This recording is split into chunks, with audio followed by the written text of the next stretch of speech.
Spotting a Steller's sea eagle is a feather in any birder's cap. They live in Asia and along the east coast of Russia, and there are only a few thousand of them. So birdwatchers in Nova Scotia were extremely excited last week when one turned up there. And that Steller's sea eagle made headlines around the world for its transatlantic tourism. But despite being on top of every birder's most wanted list, it hasn't been seen in person since, in bird person. Diane LeBlanc is the president of the Nova Scotia Bird Society. We reached her in Halifax. Diane, this Steller's sea eagle has not been seen in days. Where do you think he might be? Oh, that is a great question. I hope he's going to be in my backyard, but I suspect he may be far away. He could be anywhere. This is a bird that's gone from Alaska, probably went to Texas, and then New Brunswick, Quebec, and Nova Scotia, so it's capable of moving around. Is it fairly easy to identify? It is. It's a very large bird with a huge orange bill and a big white bar along its shoulder.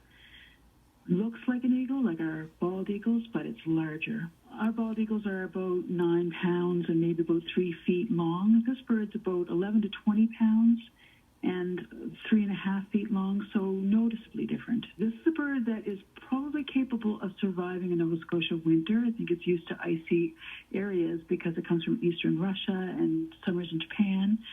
So, we want people to respect the bird, make sure the bird has space. But it's also a very large bird, very capable of moving around if it feels uncomfortable. So we think it will be, there's a chance that it would survive in North America for some time.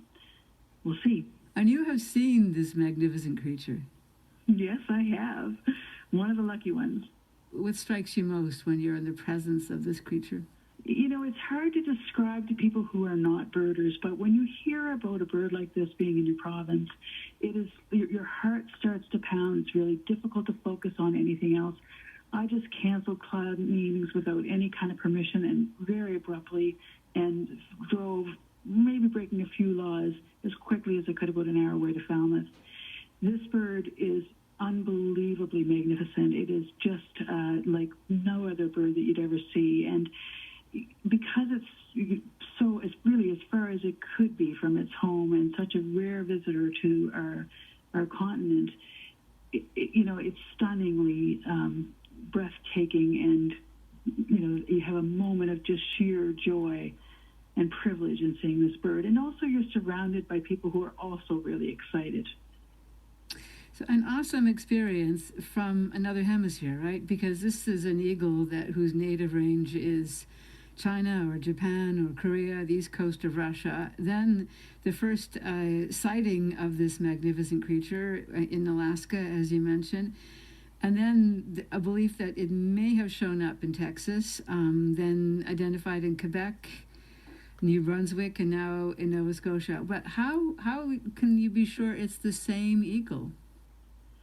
Well, luckily we have photographs of this bird with its wings outstretched, and we can see that there is a white spot that on its foliage, on its left wing, just behind its elbow, that is particular to this particular bird. So we can tell, we're very confident that it is exactly the same bird.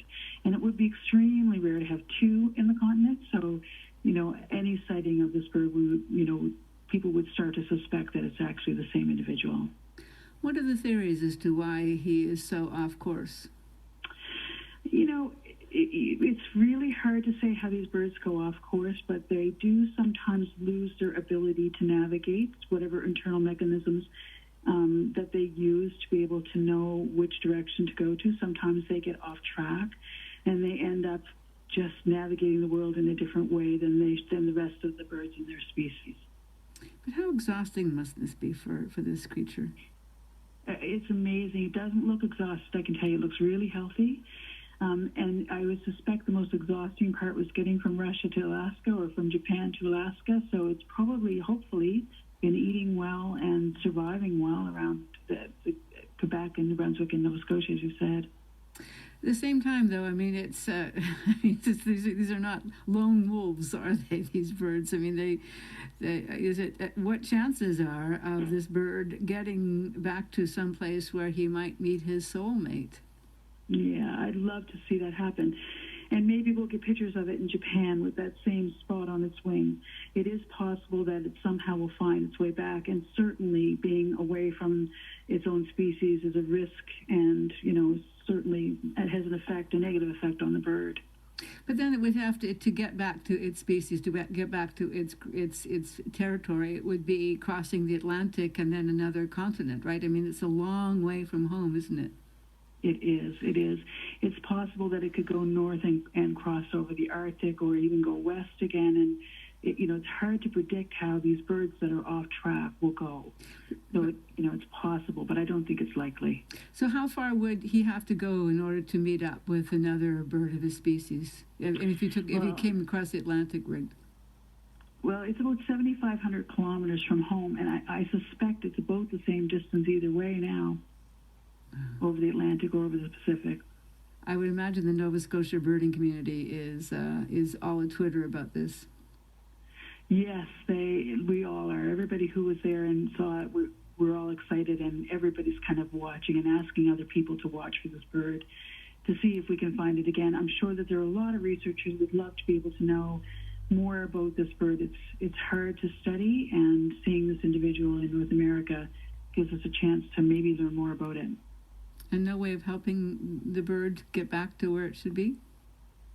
If the bird were ill and were less mobile, we could capture it and maybe bring it back to its more native areas. That has been done with pelicans in the past, so it's possible to do that. But right now, there would be no way of catching this bird. If you were to go within probably 100 meters or more, that close to it, it would probably just fly off. And it's such a strong flyer. So there'd be really no way of helping it at this point. But if it does become ill and it is captured, I think there'd be a lot of effort to try to help it. Diane, it's good to talk to you. Thank you. Thank you, Carol. Diane LeBlanc is the president of the Nova Scotia Bird Society. We reached her in Halifax.